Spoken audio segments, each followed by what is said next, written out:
coronavirus pandemic has affected our lives, our economy, our health, and has spread to every corner of the globe. The rapid spread of new variants offers clues as to how COVID and the coronavirus is adapting and how the pandemic will play out over the next several months. WHO said the highly mutated Omicron variant of COVID-19 could change the course of the pandemic. Now, due to the previous lockdown and work from home culture, people's lifestyles are already severely disrupted. Many people have become physically inactive and developed irregular eating patterns, which leads to unhealthier lifestyles and an aggravation of lifestyle-related diseases. A multi-sectoral approach promoting healthier diets and increasing physical activity can help in slowing down the diabetic epidemic and heart diseases. Be it diabetes, myths and facts will impact and help a large number of people to prevent or control metabolic disorders. Today, we have with us experts to share with you advice on leading a healthy life. If you have any questions you would like to ask them, send them to us via WhatsApp to the following number, 9167 666 941. That is the number you need to send us your questions on for our experts. Do also send us your name and your location. Today, we're joined by Dr. Vrinda Agrawal, who's the MD, DM Endocrinology, Consultant Endocrinologist, Care Hospitals in Hyderabad. We're also joined by Dr. Vivek Raskar from Thane, who's an MBBS, PG Diab, Consulting Diabetologist and General Physician at Dr. Raskar's Diabetes Clinic in Kalyan. We also have the pleasure to be joined by Dr. Sanjeev K Sharma, MD, DM Cardiology, FACC, FSCAI, FESC, and the Director of Interventional Cardiology at Eternal Hospital in Jaipur. I'd like to go to you first, Dr. Agrawal. The reduced severity of Omicron is good news for now, but reports are coming that the next variant could be more virulent. Is this true? So yes, we've had some reports of new variants arising in different corners of the world. With any new variant, there are concerns. There are obvious concerns. You know, is it going to make people more sick? Will the vaccines work? Or, will we have to take some different precautions to kind of safeguard ourselves? At this point of time, it's very difficult to say, in which direction the next variant may head towards. But what we see today is that the Omicron variant, the new dominant strain, it's highly infectious, almost about 4 to 5 times more infectious than the previous variant. What we see is the milder disease with this variant. Is it because of the mutation or because of the previous immunity which has been bolstered by the vaccination or previous infection is yet to be seen. Either ways, the world over, the research community is on a lookout for the variants, and we deal with like the flu variants every year. So if there was a major mutation coming on, I think with the vaccine development, we would be able to accommodate any necessary changes, and that should safeguard us all. Thank you. Right, but Omicron also, considering it is highly infectious, like you pointed out, 4 or 5 times more infectious, it still remains a concern. But Dr. Raskar, as we have all seen, the Delta variant of COVID was more severe, and it also took more time for recovery from infection. What is the recovery time for the Omicron variant, and what protocol should we follow, or should we follow if we've been interacting with someone who's tested positive for Omicron? Yeah, thank you for your question. So presently, the thing is that with Omicron variant, the Delta variant used to take 15 days to have what we call as to recover. So the reason behind it was that it was more dangerous, and it had a lot more number of what we call admissions in the Delta variant. With Omicron variant, since it's a milder version, and due to lot number of people are vaccinated, and that's why we have simple what we call your symptoms like sore throat or headache, body pain, fever, and it doesn't cause very much severe symptoms unless and the patient is severely vaccinated. Omicron can cause severe infections in unvaccinated people and immunocompromised patients, and the recovery of Omicron variant is usually 5 to 10 days. So the protocol should be that if the person is suffering with this type of symptoms like fever, body ache, headache, or any sore throat, they should test themselves, and if they are coming positive, they should get isolated themselves and also isolate others who have come under the contact with them, and they should monitor the vitals also. Right. Just on that, I'd like to bring in Dr. Sanjeev Sharma as well. Previously, many people suffered from long COVID effects post-COVID recovery. Now, what are some possible complications after recovering from Omicron, Doctor? As we discussed with the previous two speakers, that Omicron is a relatively benign form of COVID. As in the previous variant like Delta, we had a number of patients with significant lung complications and the multi-organ failure as a result of that, and the sepsis and multi-organ kidney failure, liver failure, and it is not being seen with this Omicron variant. Why? Because it's a relatively milder form of COVID infection, and in most of the cases it recovers within 5 to 7 days without any major sequelae. It's only in the 5 to 7% of the cases those who are immunocompromised because of cancer chemotherapy, or those who are uncontrolled diabetic, or having a immunocompromised state because of transplant recipient. In those patients only, it can be a serious form of infection. Otherwise, in majority of the cases, 90 to 95% cases, it doesn't have any sequelae after a complete recovery within 7 to 10 days of time. Right, that's a relief, Doctor, to hear for sure. But lung and kidney failure not being seen with the Omicron variant, as Dr. Sanjeev Sharma just highlighted, and most cases recover within 5 to 7 days as opposed to other variants we've seen in the past. Now with that, I'd like to go back to Dr. Agrawal, please. Learning that your child has type 1 diabetes causes a great stress to the parents.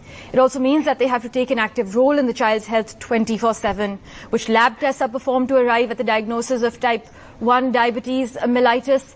Could you share that with us? And is this condition reversible? And what course of treatment is to be followed?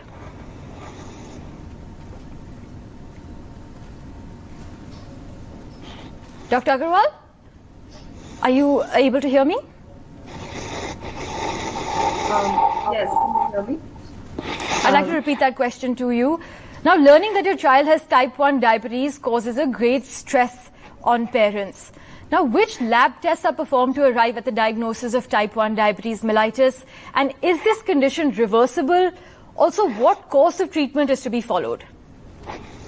So, rightly pointed out, type 1 diabetes is the most common form of diabetes that we see in children and young adults. So, it's very important for us as parents to help educate the parents to walk through this disease process and management along with the kid. As for the blood test that we can request to arrive at a diagnosis of diabetes, we can use a fasting blood sugar test. Then there is a test called as hemoglobin A1C, and in some cases we also utilize something called as the oral glucose tolerance test. We have certain cutoff values, above which we are able to achieve a diagnosis of diabetes. Now, there are certain tests that we can request to differentiate between type 1 and type 2 diabetes, like requesting for serum insulin level, C-peptide level, which are usually low in patients with type 1 diabetes. And then, since it's an autoimmune condition, we can actually also request for pancreatic autoantibodies, which can further help solidify the diagnosis of type 1 diabetes. As for the question of disability, well, we yet do not have a cure for this condition, and most of our patients would require lifelong insulin replacement. But across clinical trials are underway, looking at the possibility of cure, visualizing the possibility that one day the body may be able to restore its capability to make its own insulin, with a large part of the research focusing on islet cell transplantation. Thank you.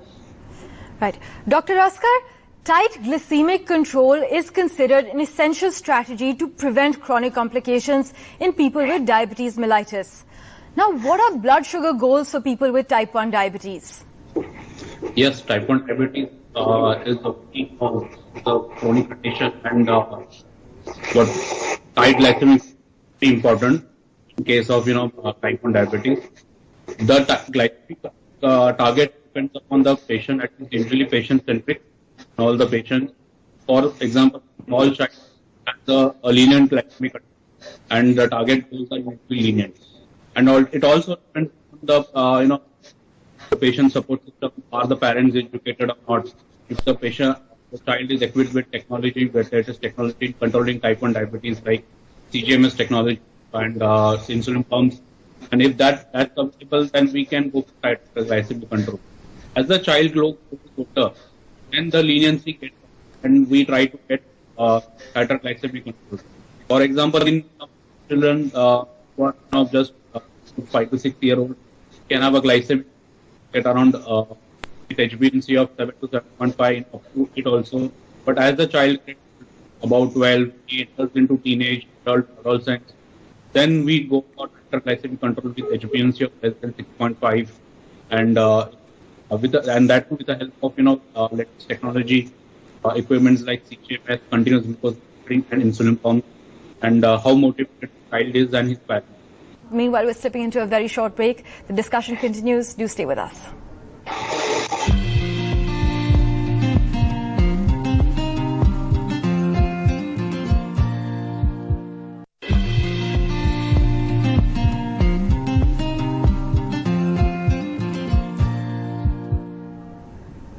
Welcome back. We have Dr. Sharma back with us from Eternal Hospital, Jaipur.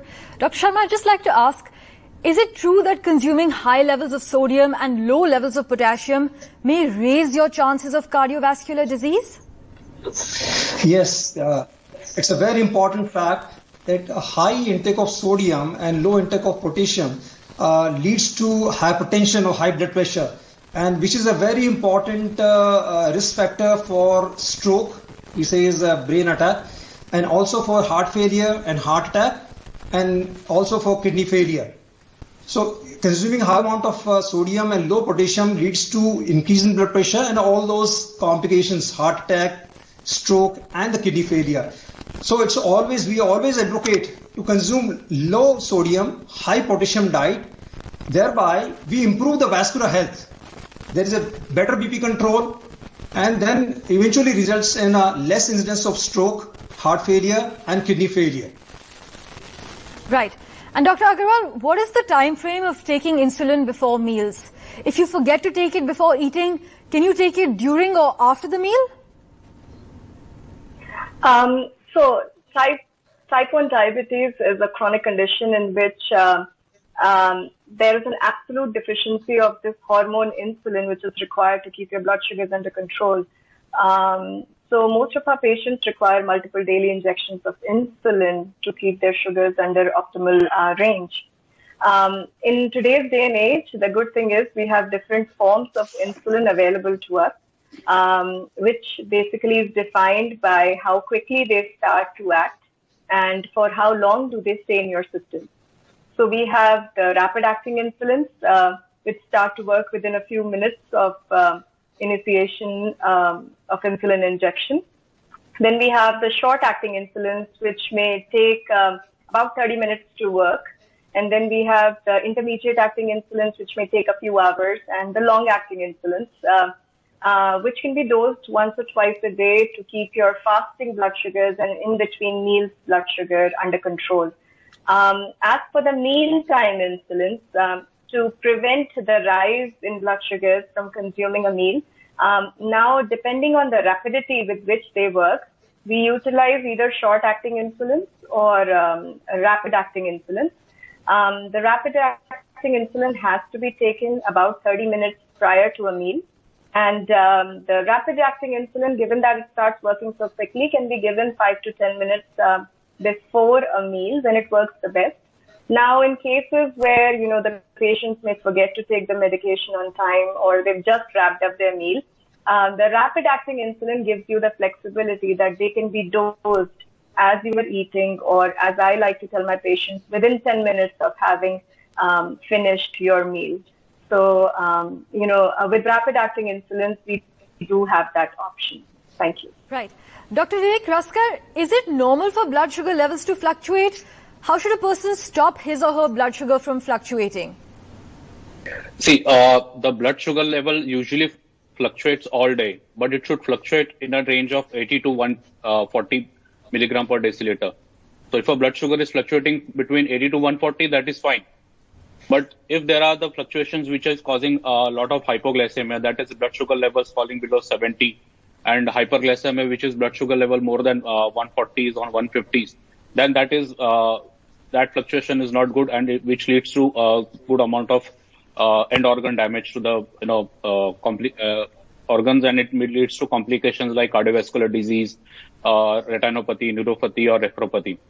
So to avoid complications, there are two things that one, if a person's lifestyle is not stable, I mean he is not having meals on time, or he is not having larger meals, then it can cause fluctuations. So for the first time, for bringing less fluctuations, one should have meals on time.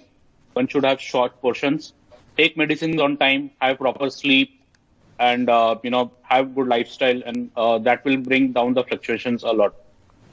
If the person is having all controlling all his diet, lifestyle, and taking medication on style, still it's fluctuating, then it's better to consult a doctor so that he could change some medication in terms of to avoid the fluctuations. Right, Dr. Raskar, interestingly, you mentioned maintain a good lifestyle.